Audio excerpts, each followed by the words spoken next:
নমস্কার, গুরুকুল ইনফো চ্যানেলে জানাই আপনাদের স্বাগত। পশ্চিমবঙ্গের সমস্ত কর্মচারী সহ শিক্ষক, অশিক্ষক কর্মী যারা আছেন, তাদের আফটার রিটায়ারমেন্ট পেনশন এখনও পর্যন্ত চালু আছে।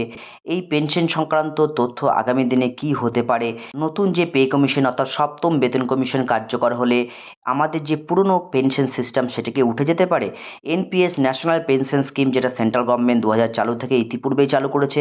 তাছাড়া কয়েকটি রাজ্যেও এনপিএস ইতিপূর্বেই চালু হয়েছে। পশ্চিমবঙ্গ সরকার সপ্তম বেতন কমিশনের যে টিওআর বা টার্মস অফ রেফারেন্স পাবলিশ করেছে, সেখানে কি কি সুপারিশ পেতে চলেছে সেগুলো বিস্তারিত আলোচনা করা হয়েছে।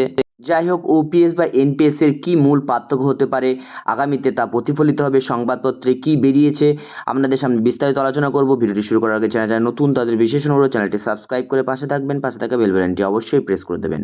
সংবাদপত্রে একটি পেজ, পেনশন নিয়ন্ত্রণ কর্তৃপক্ষের কর্তার ইঙ্গিত, পুরনো পেনশন উঠে রাজ্যে কি এনপিএস। কেন্দ্র সরকারের মতো এবারে পশ্চিমবঙ্গে কি রাজ্য সরকারি কর্মীদের জন্য পুরনো পেনশন ব্যবস্থা তুলে চালু হতে চলেছে নিউ পেনশন স্কিম বা এনপিএস। শুক্রবার দেশের পেনশন নিয়ন্ত্রণ কর্তৃপক্ষ পিএফআরডি এর চেয়ারম্যান এস রামনের কথায় তেমনই ইঙ্গিত মিলেছে। এদিন শহরে এক অনুষ্ঠানে যোগ দিতে এসে রামন বলেন, পুরনো পেনশন ব্যবস্থার পরিবর্তে এনপিএস প্রকল্প প্রথমবার 2004-এ শুধু কেন্দ্রীয় সরকারি কর্মীদের জন্য আনা হয়। নাম ছিল নিউ পেনশন স্কিম, পরে তা খুলে দেওয়া হয় বেসরকারি ক্ষেত্রে গ্রাহকদের জন্য। বর্তমানে এর নাম নিউ পেনশন সিস্টেম। কেন্দ্র ছাড়াও দেশের প্রায় সমস্ত রাজ্য সরকারই এটি চালু করেছে। এখন পশ্চিমবঙ্গ সরকারও চালু করবে ভবিষ্যতে। ওপিএস বা এনপিএস অর্থাৎ পশ্চিমবঙ্গ সরকারের ওল্ড পেনশন, তার সঙ্গে ন্যাশনাল পেনশন সিস্টেমের কি পার্থক্য।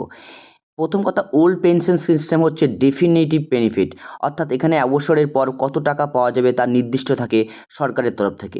অপরদিকে এনপিএস হচ্ছে বাজার ভিত্তিক, অর্থাৎ জমানো ফান্ড ও শেয়ার মার্কেটের পারফরমেন্সের উপর কিন্তু নির্ভর করবে। পুরনো যে পেনশন সিস্টেম আছে সেখান থেকে কিন্তু কোনো টাকা কাটা হয় না, অর্থাৎ অটোমেটিক সরকারি কর্মচারীরা বা বিভিন্ন শিক্ষক, অশিক্ষক কর্মী যারা আছেন তারা কিন্তু পেনশন পান। এবং এনপিএস এর ক্ষেত্রে বেসিক প্লাস ডিএ যুক্ত করে 10% কর্মচারীদেরকে কাটাতে হবে এবং সরকার তাতে 14% অনুদান দিয়ে থাকে। পুরনো পেনশন সিস্টেমে পেনশনারের যাই বেসিক থাকুক না কেন, ডিএ বৃদ্ধির সাথে কিন্তু ডিএও বাড়ে। অপরদিকে বাজার ভিত্তিক আয়ের উপর নির্ভরশীল এবং আলাদাভাবে কোনো ডিএ সুবিধা থাকে না এনপিএসে। তাছাড়া ওপিএসে অবসরের সময় জমানো জিপিএফ এবং গ্র্যাচুইটি ও এনক্যাশমেন্টের সুবিধা থাকে। অপরদিকে ন্যাশনাল পেনশন স্কিম জমাকৃত মোট তহবিলে সর্বোচ্চ 60% এককালীন করমুক্ত তুলে নেওয়া যায়। পুরনো পেনশন স্কিম অনেকটা ঝুঁকিমুক্ত, সম্পূর্ণ দায়ভার থেকে রাজ্য সরকারের। এনপিএসে বাজার ভিত্তিক ঝুঁকি নিয়েই চলতে হয়। যাই হোক, ভিডিওতে এইটুকু তথ্য আমাদের সামনে শেয়ার করলাম। পুরনো পেনশন বা এনপিএস এর কি মূল পার্থক্য, আগামীতে আরও স্পষ্ট হয়ে যাবে যে পুরনো পেনশন সিস্টেম থাকবে না, এনপিএস চালু হবে। ভিডিওতে এইটুকু তথ্য শেয়ার করলাম। সকলে ভালো থাকুন, সুস্থ থাকুন, ধন্যবাদ।